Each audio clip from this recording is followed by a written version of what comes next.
Hello friends, आपके अपने YouTube channel R S जे education 91 में आपका स्वागत है। मैं आपके लिए साइंस का टॉप 20 क्वेश्चंस लेके आई हूँ, जो कि एग्ज़ाम पॉइंट ऑफ व्यू से बहुत ज़्यादा इम्पोर्टेंट है। आने वाली कोई भी एग्ज़ाम हो, या तो ग्रुप डी का एग्ज़ाम हो, या एमटीएस का हो, या तो डीआरडीओ एमटीएस का हो, कोई भी एग्ज़ाम हो जिसमें साइंस पूछने वाला है, वो उसके लिए बहुत ज़्यादा बेनिफिशियल होने वाला है ये क्लास। तो चलिए शुरुआत करते हैं। मेरा हमारा फर्स्ट क्वेश्चन है, प्रत्येक गर्म वस्तु से डैश का उत्सर्जन होता है। कोई भी गर्म वस्तु होती है ना, तो कोई रे उससे निकलता है, कोई किरण उससे हमेशा निकलते रहता है। तो कौन सा किरण निकलते रहता है? वो निकलता है अवरक्त किरण। कौन सा किरण निकलता है? अवरक्त किरण निकलता है। ये जो अवरक्त किरण है ना, ये एक उष्मीय विकिरण है। कौन सा है? उष्मीय विकिरण है। तो नाम से ही आप लोग को पता चला कि उष्मा, जिससे उष्मा निकलता है उससे ही अवरक्त किरण भी निकलता है। और जो भी चीज़ का अगर वस्तु का तापमान बढ़ जाता है, उस सारी चीज़ से अवरक्त किरण निकलना शुरुआत हो जाता है। इसका उपयोग आपके कुहासे में फोटोग्राफी करने में, रोगियों के सेकाई करने में और टीवी रिमोट कंट्रोल में इसका इस्तेमाल किया जाता है। बहुत बार आपका क्वेश्चन इस तरह से भी पूछता है कि टीवी के रिमोट कंट्रोल में किस किरण का उपयोग किया जाता है, मतलब कि वो रेस जो निकलता है वो कौन सा रे होता है। तो कौन सा रे होता है? अवरक्त किरण होता है। तो किसी भी गर्म चीज से कौन सा किरण निकलता है? अवरक्त किरण। पराबैंगनी किरण, ये पराबैंगनी किरण क्या होता है? हमारे ओजोन, ये जो पराबैंगनी किरण है सूर्य से निकलता है और हमारे ओजोन को क्या कर रहा है? क्षतिग्रस्त कर रहा है। हमारे ओजोन को क्षतिग्रस्त कर रहा है। ठीक है, तो इसका उपयोग कहाँ कहाँ किया जाता है पराबैंगनी किरणों का? तो सेकाई करने में, प्रकाश से विद्युत प्रभाव का उत्पन्न करने में और बैक्टीरिया को नष्ट करने में भी, जितना भी बैक्टीरिया वगैरह होता है उसके नष्ट करने में पराबैंगनी किरण का इस्तेमाल किया जाता है। दृश्य किरण, नाम से ही तो लग रहा है दृश्य मतलब कि देखने का काम। हम लोग इसी प्रकाश के कारण हम लोग कुछ भी चीज़ देख पाते हैं। और एक्स किरण, ये जो एक्सरे होता है इसका उपयोग चिकित्सा और औद्योगिक के रूप में किया जाता है, उस सेक्टर में किया जाता है। एक्सरे डॉक्टर लोग करते हैं ना, तो इस एक्सरे किरण का ही इस्तेमाल किया जाता है। नेक्स्ट, तो इसका आंसर क्या हो जाएगा? अवरक्त किरण हो जाएगा। ऑप्शन नंबर बी हो जाएगा। चलिए नेक्स्ट क्वेश्चन पे चलते हैं। नेक्स्ट हमारा है क्लोरोफ्लोरोकार्बन, सबसे खतरनाक गैस। क्लोरोफ्लोरोकार्बन, इनमें से किसमें प्रयोग नहीं किया जाता है? जितने भी हम अपने सुख सुविधाओं के लिए घर में इस्तेमाल करते हैं, उनसे ज़्यादातर चीज़ ना क्लोरोफ्लोरोकार्बन निकलता है, जो कि हमारे एटमॉस्फेयर के लिए बहुत ज़्यादा खतरनाक होता है। जैसे कि रेफ्रिजरेटर हो गया, एयर कंडीशनर हो गया, जो भी हम लोग जो मोटरसाइकिल इस्तेमाल करते हैं, सारी चीज़ में क्लोरोफ्लोरोकार्बन निकलता है और हमारे वातावरण को, वायुमंडल को प्रदूषित करता है। तो हम लोग का ऑप्शन नंबर बी इसका करेक्ट आंसर होगा। मिक्सर और चक्की में इसका इस्तेमाल नहीं किया जाता है। मिक्सर और चक्की में क्लोरोफ्लोरोकार्बन उत्सर्जित नहीं होता है। नेक्स्ट क्वेश्चन, नेक्स्ट हमारा है, कार्य होता है यदि डैश होता है। कार्य कब होता है? जब ऊर्जा होता है। जब ऊर्जा होता है तभी तो कार्य होता है। बिना ऊर्जा का आप लोग कोई कार्य कर सकते हैं? नहीं कर सकते हैं। आप लोग बोलेंगे कार्य तो हम कर सकते हैं, हमारे पास शक्ति भी रहेगा तो, लेकिन शक्ति और ऊर्जा में बहुत छोटा सा फर्क होता है। अगर इसे बारीकी से पढ़े तो आपको समझ में आएगा। शक्ति उसे कहते हैं जो कि आप कितने समय में उसे कर पा रहे हैं। किसी काम को आप कितने समय में कर रहे हैं, 1 सेकंड में आप जितने काम को कर रहे हैं, वही आदमी 1 सेकंड में वो कुछ उससे आपसे ज़्यादा काम कर लेता है, तो उसका शक्ति आपसे ज़्यादा हो गया, ये डिनोट करता है। लेकिन ऊर्जा ये डिनोट करता है कि आप लोग दोनों काम किए। क्यों किए? क्योंकि आप लोग दोनों के पास ऊर्जा मौजूद है। ठीक है, ऑप्शन, इस चारों ऑप्शन में से दो ही ऑप्शन में कन्फ्यूज़न होगा, या तो ऊर्जा होगा या तो शक्ति होगा। तो चलिए आप लोग को नेक्स्ट में कुछ लेके आए हैं बताने के लिए। कार्य करने की क्षमता को ऊर्जा कहते हैं। ध्यान देना, कार्य करने की क्षमता को ऊर्जा कहा जाता है। कार्य करने की दर को शक्ति कहते हैं। और कार्य होता है यदि ऊर्जा होती है, जैसे कि क्वेश्चन में है, कार्य होती है जब ऊर्जा होती है। नेक्स्ट, नेक्स्ट हमारा है सबसे हल्की गैस होती है। सबसे हल्की गैस का नाम क्या है? तो आप लोग आंख बंद करेंगे और ऑप्शन नंबर ए मार देंगे और हम बोलेंगे चलिए गलत है। बोलेंगे अरे कैसे गलत हो गया? तो कम से कम चारों ऑप्शन तो देखिए। कभी भी एग्जाम में केवल एक और दो ऑप्शन देख के टिक लगा के कभी मत आइएगा, ऐसे मैक्सिमम क्वेश्चन गलत हो जाएगा। आजकल एग्जामिनर जो है ना आपसे 2 कदम आगे रहता है, हम लोग को भी उससे 4 कदम आगे रहना है, तभी एग्जाम क्लियर हो पाएगा। तो हम लोग को चारों ऑप्शन देखना है, हीलियम, नाइट्रोजन, ऑक्सीजन और हाइड्रोजन। सबसे हल्की गैस कौन सी होती है? हाइड्रोजन होती है। सबसे हल्की गैस कौन सी होती है? हाइड्रोजन होती है। आप लोग नॉर्मली सोचिए, जब हम लोग परमाणु संख्या हम लोग पढ़ते हैं या उसका द्रव्यमान होता है, क्या होता है? हाइड्रोजन का 1 होता है ना? 1 होता है। हीलियम का कितना हो जाता है? आपका 2 होता है, तो उसका भारी भी तो होगा। तो हीलियम भारी होता है और हाइड्रोजन हल्का होता है। आंख बंद करके नहीं मारना है कि हम लोग हीलियम दिख गया ऑप्शन नंबर पहले में तो मार दो, नीचे क्या है देखना भी नहीं है। तो ध्यान से। और जहाँ तक हम बताते हैं कि हाइड्रोजन का इस्तेमाल कोई भी गुब्बारा वगैरह में नहीं किया जाता है। क्यों नहीं किया जाता है? क्योंकि ये एक बहुत ज्वलनशील गैस होती है। जो हाइड्रोजन होती है ना, बहुत ज्वलनशील गैस होती है, जिसका इस्तेमाल हम लोग कहीं भी नहीं करते हैं। ठीक है। और उड़ने वाला चीज में, जितना भी उड़ने वाला सामान है ना, वो सारे के सारे चीज में हम लोग क्या चीज इस्तेमाल करेंगे? हीलियम करते हैं। सारे उड़ने, हम लोग दिमाग पे रहता है ना कि अरे हवाई जहाज के पहियों में हीलियम भरते हैं, गुब्बारा में हीलियम भरते हैं, तो नॉर्मली हम लोग इसमें भी हीलियम ही हल्का गैस होगा तभी तो उड़ता है। लेकिन नहीं, हाइड्रोजन हल्का होता है लेकिन ये ज्वलनशील होता है, इसीलिए हम लोग इसका इस्तेमाल नहीं करते हैं, हीलियम का इस्तेमाल करते हैं। ठीक है। और ज़मीन पे जो भी इसका हम लोग इस्तेमाल करते, ज़मीन पे जो रहे, फुटबॉल वगैरह हो गया, फिर से हम लोग का गाड़ी में जो एयर भरा जाता है वो हो गया, इस सारे के सारे कौन सा गैस होता है? नाइट्रोजन होता है। ऑक्सीजन हम लोग जो सांस लेते हैं, और अभी के समय में ऑक्सीजन बहुत कम हो गया है, इसीलिए थोड़ा स्ट्रांग बने रहिए, खाना पीना एकदम खाते रहिए और इम्यूनिटी बढ़ा के रखिए, ताकि घर में भी आप लोग अच्छा से पढ़ाई कर सकें। और जैसे ही ये बीमारी ख़त्म होता है और तो एग्ज़ाम स्टार्ट होगा और एग्ज़ाम देना है और क्रैक कर देना है। चलिए नेक्स्ट। नेक्स्ट हमारा है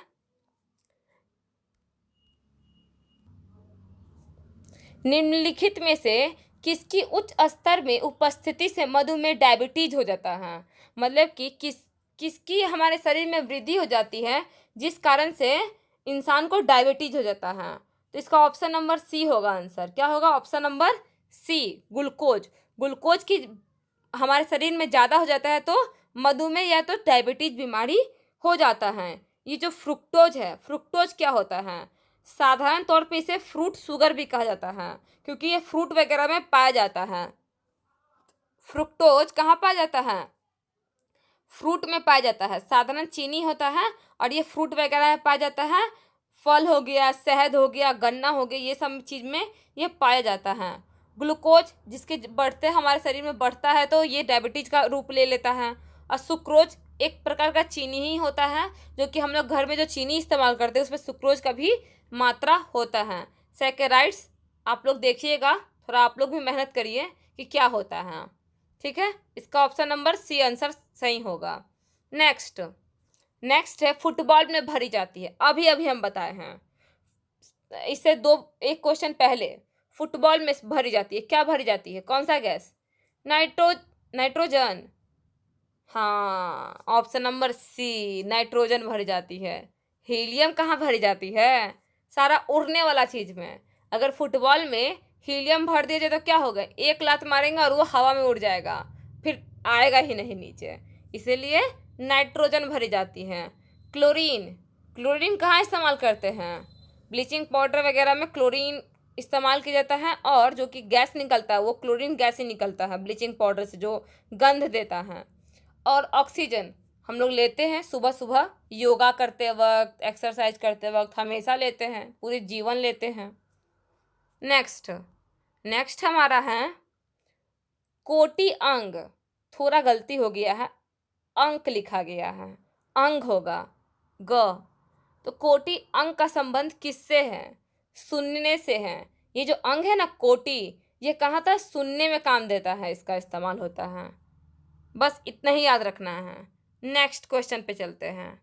नेक्स्ट, तार का प्रतिरोध डैश के व्युत्क्रमण अनुपाती होता है। इसे ध्यान से समझिएगा, ये प्रतिरोध होता क्या है? नाम से ही तो लग रहा है कि प्रतिरोध कोई रोकेगा, मतलब कि कुछ चीज रोकने वाला, मतलब कि किसी को प्रतिरोध मतलब कि उसका अपोजिट डायरेक्शन में उसको रोकने का, उसका विरोध करेगा, ऐसा महसूस हो रहा है ना प्रतिरोध मतलब। तो तार में भी एक प्रतिरोध होता है, तो वो किसका व्युत्क्रमानुपाती मतलब उल्टा होता है। तो आप लोग इमेज करिए। चलिए हम आप लोग को बताते हैं, समझाते हैं, ध्यान से समझने का कोशिश करिएगा, ठीक है। तो समझ लीजिए कि ये एक तार है, ये एक पतला सा तार हो गया। जब करंट फॉलो करते हैं तो कोई प्रतिरोध वहाँ से भी फॉलो होता है, कोई रोकता है उस करंट को, जो इलेक्ट्रॉन यहाँ से पास होता है तो इसे कोई प्रतिरोध मतलब कि उसे रोकता है। तो आप लोग नॉर्मली सोचिए, अब जब इसको हम लोग खींच के लंबा कर देते हैं, खींच के इस तार को हम लोग थोड़ा लंबा कर दिए, तो क्या होगा? इसका पतला हो जाएगा। जब तार लंबा होगा तो क्या होगा? पतला होगा। और ये पतली सी जगह में प्रतिरोध को जाने में वो क्या होगा? और टकराएगा, एक दूसरे से टकराएगा, दिक्कत होगा। दिक्कत होगा मतलब प्रतिरोध क्या होगा? बढ़ जाएगा। मतलब लंबाई बढ़ाने से प्रतिरोध क्या हो जाता है? बढ़ जाता है। लेकिन अगर हम लोग ये जो लास्ट में ऑप्शन नंबर डी है ना, इसका आंसर यही होगा, अनुप्रस्थ काट का क्षेत्रफल। ये क्या होता है? इसकी अगर हम लोग ये चौड़ाई बढ़ा देते हैं, मतलब कि ये मोटा कर देते हैं इसको, ऐसा, ठीक है। तो अब ये जो प्रतिरोध है वो आराम से एकदम फ्री होके खाली खाली जगह में जाएगा, टकराएगा भी नहीं। तो प्रतिरोध क्या होगा? उसको कोई रोकने वाला कोई नहीं है, रोकने वाला उसको कोई नहीं मिलेगा। तो उसका अनुप्रस्थ काट का क्षेत्रफल का व्युत्क्रमानुपाती मतलब कि उल्टा होता है, और उसके लंबाई का समानुपाती मतलब कि सीधा होता है। समझ में आ गया ना? रेजिस्टेंस का यही होता है, रेजिस्टेंस व्युत्क्रमानुपाती होता है ये अनुप्रस्थ काट का क्षेत्रफल का, और समानुपाती होता है इसका लंबाई का, ठीक है। नेक्स्ट क्वेश्चन पे चलते हैं। नेक्स्ट हमारा है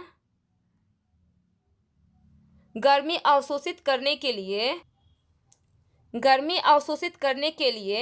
तरल के वाष्पीकरण का सिद्धांत का प्रयोग डैश में किया जाता है।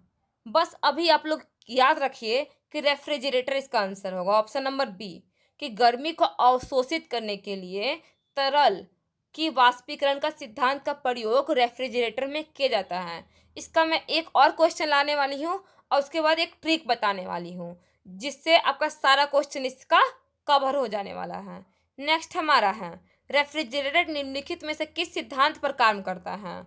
तो किस पे काम करेगा? अभी पढ़े थे ना, वाष्पीकरण, वाष्प होता है, वाष्पीकरण के सिद्धांत पर कार्य करता है रेफ्रिजरेटर। दोनों क्वेश्चन उसी तरह से हैं, उल्टा पूछा गया है केवल। तो बताते हैं अब इसका ट्रिक। रेफ्रिजरेटर हो, कंप्रेसर हो, गर्मी ठंडा करने वाला कोई भी मशीन हो, ये सारे के सारे मशीन में ना वाष्पीकरण आंसर होगा, या तो अवाष्पीकरण नहीं हुआ तो वहाँ प्रसार लिखा रहेगा। ये दोनों में से ही आंसर होगा। अगर दोनों रहा तो सबसे पहला आंसर आप लोग का वाष्पीकरण होगा, सेकंड में प्रसार होगा। मुझे उम्मीद है ये आपको समझ में आ चुका होगा। तो चलिए नेक्स्ट क्वेश्चन पे चलते हैं। नेक्स्ट हमारा है, निम्नलिखित में से कौन सा एक वस्तु पर लागू संतुलित बल का प्रभाव है? संतुलित बल मतलब कि वो बल लगाए है लेकिन वो फिर भी संतुलित है, हिला नहीं है अपनी जगह से। मतलब कि सर कटा सकते हैं लेकिन सर झुका सकते नहीं, बस यही वाला फॉलो होता है। एक वस्तु की आकृति में परिवर्तन हो सकता है लेकिन हम तो जहाँ है वहीं रहेंगे, संतुलित रहेंगे, हम हिलेंगे नहीं। तो बस इसका ऑप्शन नंबर ए हो जाएगा। ऑप्शन नंबर बी पढ़िए, सी पढ़िए, डी पढ़िए, सब में गति गति गति यथावस्था में परिवर्तन लिखा हुआ है। तो सारे के सारे आंसर ऐसे ही हट जाएंगे।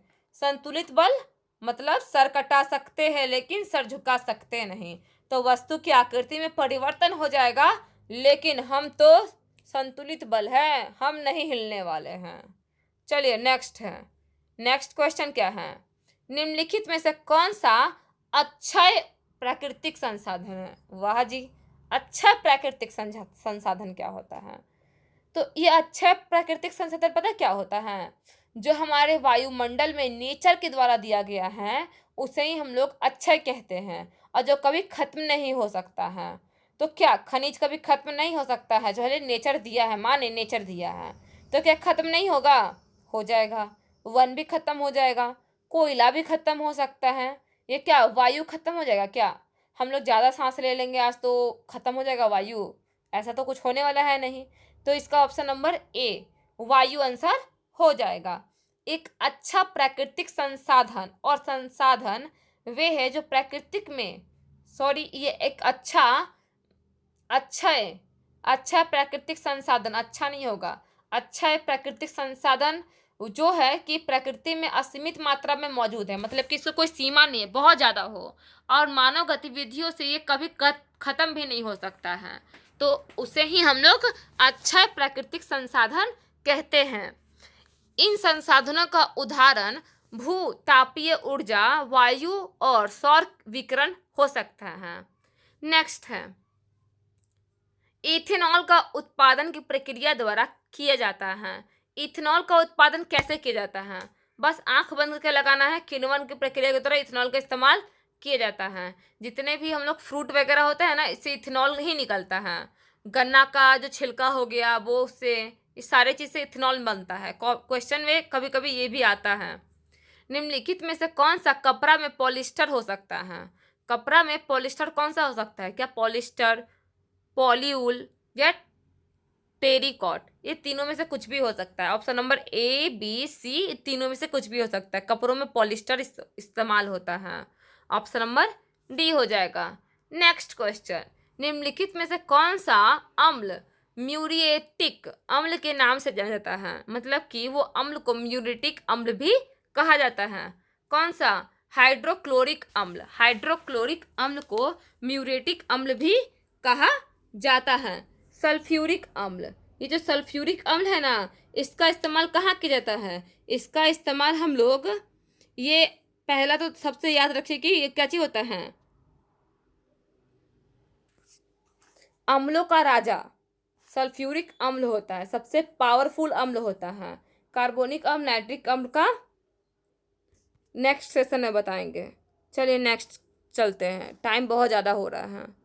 नेक्स्ट है पदार्थ जो आमतौर पर स्वाद में कड़वे होते हैं और छूने से साबुन से प्रतीत होते हैं, क्या होता है? क्षारक होता है। क्षार कड़वा होता है, अम्ल खट्टा होता है।